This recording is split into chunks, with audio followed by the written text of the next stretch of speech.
Thanks for your input. The second question is, within last month, Mediterranean region seemed to be a diplomatic chessboard between Turkey and Greece.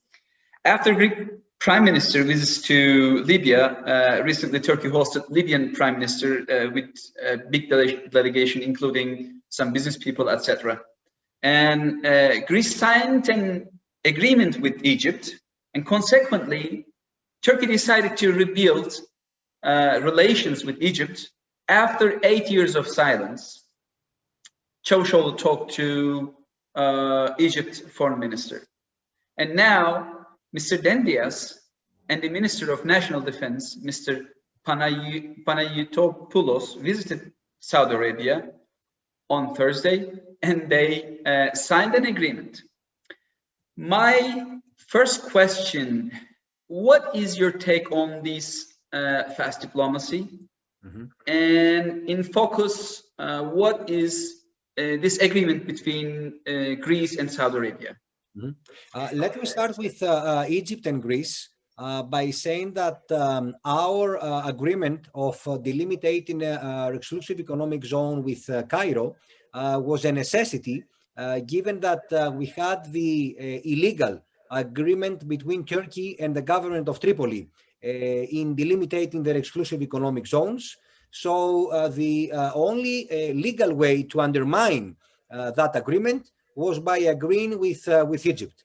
But irrespective of that, Greece has launched since 2010 a regional policy with regard to the Eastern Mediterranean. Of course, this regional policy has been a reflection of the dire problems between Israel and Turkey on the one hand, and Israel and Egypt on the other hand.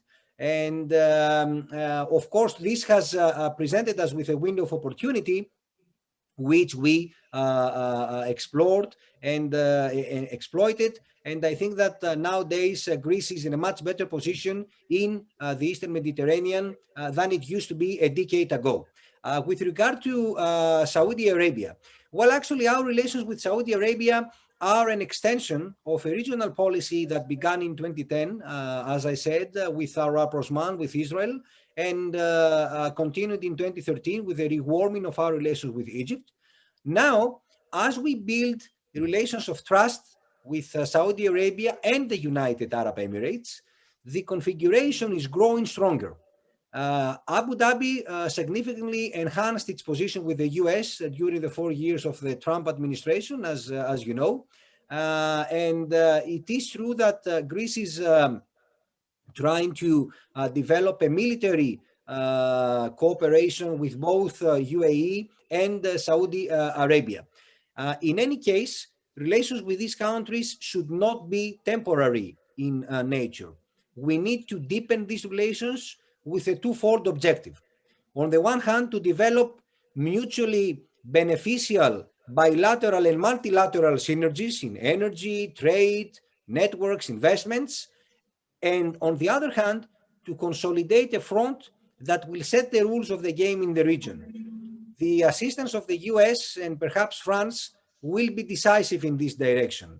And here the ultimate objective and argument also in relation to our Western partners is to defeat Turkey's aspirations of regional leadership, so that Turkey, realizing that its endeavor will fail, will adapt to reality on terms of normalcy.